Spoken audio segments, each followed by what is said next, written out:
Time for a huge update on the pistol brace lawsuits looking to stop the ATF from being a bunch of unconstitutional, unelected bureaucrat tyrants. Yeah, well, they are that. But this is looking to drop that pistol brace rule and mark it as invalid before it even takes effect.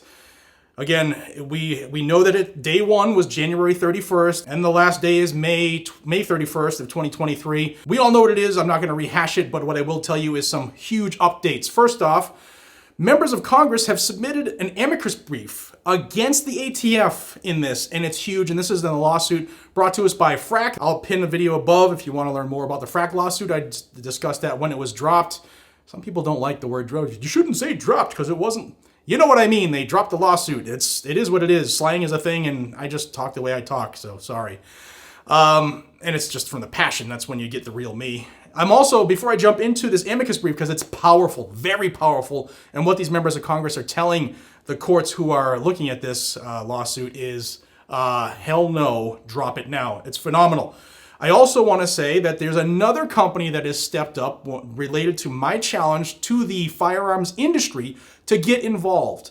We already know other companies have jumped up and put their money where their mouth is, and I'm happy to announce that Flux Defense is doing the same thing. Yesterday, Flux Defense put this out on their social medias.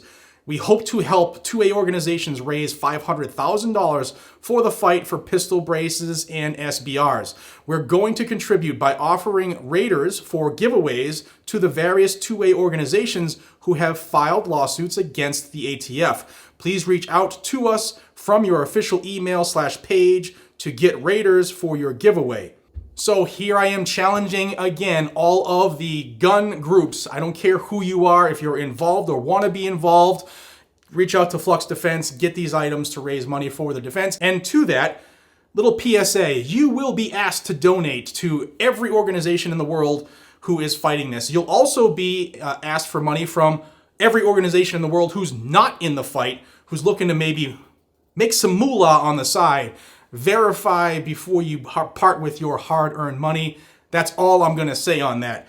If there's a lawsuit, I've covered it. And if I haven't covered it, guys and gals who are suing, get me the information so I can get it out there. So public service announcement aside, let's get into this amicus brief here that was brought by members of Congress. So here's page one of the filing. Again, this is in the FRAC lawsuit, the Firearms Regulatory Accountability Coalition, and it's in the North Dakota Western District in the federal court system. Let's start with the interests of the amici curiae. Amici curiae, listed in the appendix, who I'll give you in a moment, are members of the United States Senate and House of Representatives who are committed to upholding the rights of all Americans to keep and bear arms, especially veterans and disabled individuals who need assistance to exercise their rights. The Second Amendment is a fundamental protection of liberty that is deeply rooted in our nation's history and tradition. It protects the right of law-abiding, responsible citizens to use arms in defense of hearth and home. That's from D.C. versus Heller. And it guarantees an individual right to possess and carry weapons in case of confrontation. Bruin decision.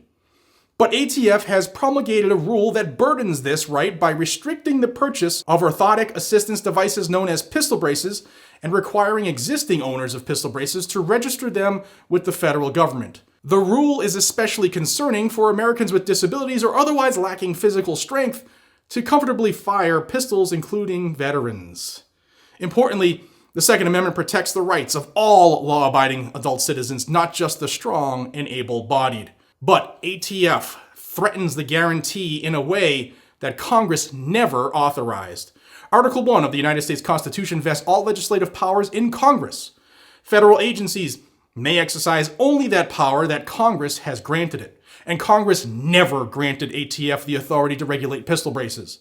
If they are going to be regulated, then it is for Congress to decide, not ATF. Accordingly, Amici urged the court to grant plaintiffs' motion for a preliminary injunction and vacate the ATF rule. And I just realized you can see my light there. I apologize. I wanted to make the lighting better. I'll adjust that for the next video. But it goes into the history of the pistol brace, which I've covered. In fact, Alex Bosco, the guy who invented it, who is SB Tactical, that's his company, he came on the channel and we talked about it. I'll try to pin that above as well for your reference. Easy to find it. Use the search menu on my channel. So it starts out with all of that, and then it goes into how the rule was issued And we're now in that 120-day period, but then it gets into this. The rule is unlawful. To start, it impinges on Second Amendment rights. The Supreme Court has made clear that the individual right to keep and bear arms is a fundamental right that Americans enjoy. David Hogg be damned. And that right protects the possession and use of handguns in particular. The Second Amendment also protects those acts and equipment necessary to exercise the right. That means braced pistols fall within the Second Amendment's ambit and are protected. The rule burdens the right to own and operate braced pistols, especially for the disabled, elderly, and those Americans who need arm braces to effectively operate their pistols, because it imposes taxes for their possession and burdensome registration requirements subject to criminal penalties. But Congress never granted ATF the authority to issue the rule and regulate arm braces. The Constitution vests all legislative power in Congress, and it requires all new laws to be passed by Congress. That means the president has no authority to change a law unilaterally. Any changes must go through bicameralism and presentment as outlined in Article 1 of Section 7 of the Constitution. While an agency may sometimes use interpretations of ambiguous laws that Congress has passed, agencies have no such power when Congress has spoken directly on an issue. This is one such case. Congress included no ambiguity when it passed the NFA and the GCA that could be read to allow ATF to regulate arm braces. Yet, even if the statutes were ambiguous, the founders' careful separation of powers and respect for Congress prohibit deferring to ATF's interpretation for 3 reasons. First, Chevron deference does not apply because the rule carries criminal penalties, and only Congress can define what conduct is criminal and what conduct is not. Second, and related, ATF's authority should be construed narrowly because it is attempting to criminalize conduct. Where there is an ambiguity in a criminal statute, that ambiguity should be resolved in favor of those subjected to it. Third, even if some deference to ATF applied, the doctrine of constitutional avoidance trumps that deference because the rule infringes Second Amendment rights. And courts must assume that Congress does not casually give federal agencies the power to push the limits of congressional authority. Now, it then goes into each one of those 3 in a little detail. Here is the conclusion. It says, for the foregoing reasons and those stated in the plaintiff's motion, Amici Curiae respectfully ask the court to enter a preliminary injunction enjoining the arm brace rule. 12 U.S. senators and 21 U.S. representatives have put their name on this brief. Now, yes, it should be every one of them. They have a constitutional requirement to do this, but we know some of them are... You gotta be careful what you say, but some of them don't follow what they're supposed to be following, and they fall into selfish individual wants, needs, and desires. But if you're wondering if one of your representatives or senators are on this, here's the list in front of you. We have from the Senate, we have Marsha Blackburn, Tennessee, which is where I am now. Thank you, Marsha. Kevin Kramer, North Dakota. Ted Budd of North Carolina. Ted Cruz of Texas. Stephen Daines of Montana. Chuck Grassley, Iowa. Bill Haggerty, Tennessee. Thank you, sir. John Hovren in North Dakota. James Langford, Oklahoma. Mike Round, South Dakota.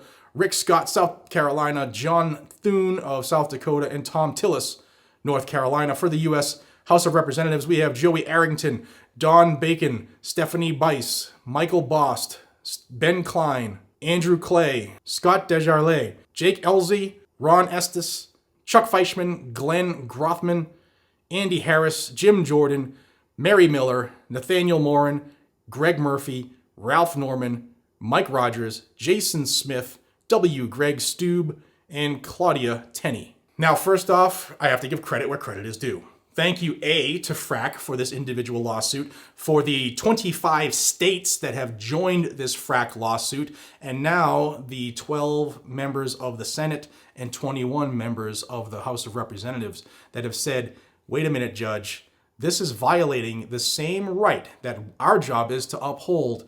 And as authors of the GCA and the NFA, this isn't in it. We're not authorizing this. It's a violation of the Constitution and obviously the Second Amendment. So this is super powerful. I read this entire brief. It is excellent. It is phenomenal. And how any judge that is constitutional minded, I'll put that out there first, how any judge overlooks this and rules against this lawsuit, that judge should be sued. I know they can't sue the judge because of what they do on their bench, but it would be wonderful because this lawsuit is phenomenal. It's powerful. It's backed by many and supported by most. And I'm going to reissue that challenge. If you are in the firearms industry, whether you're a manufacturer or a retailer, even a little mom and pop store that sells guns, you should be helping out by doing whatever you can to raise money for these lawsuits, whether it's the FRAC lawsuit, the GOA lawsuit, the Second Amendment Foundation lawsuit, whatever. There's 6 of them. I've gone over all of them. You should be supporting this somehow. All of us who buy guns, who love the Second Amendment, should be supporting this somehow. And if you're not willing to stand and tell the government, listen, we're done, and we're doing this the legislative way first, like our forefathers, like they started first, they tried to do everything legally. If we're not doing this right now, then we're not a united front. And if you don't like that, let me know down below, because I'd be interested in hearing why you don't think you should be part of this great movement of securing our rights, specifically the Second Amendment, which is the right to keep and bear arms. And with that said, guys and gals, if you want more information as it drops, not only for the pistol brace lawsuits, but for anything to restrict our rights or even to support our rights in the Second Amendment, then subscribe to Guns and Gadgets down below. I bring you this news every single day, even when I'm traveling, even when I'm driving through blizzards and stuff. And until we see each other again, be safe, stay vigilant, and carry a gun to keep you, your friends, your family, your community safe. That's what it's for. It's not going anywhere. And I'll see y'all in the next one. Take care.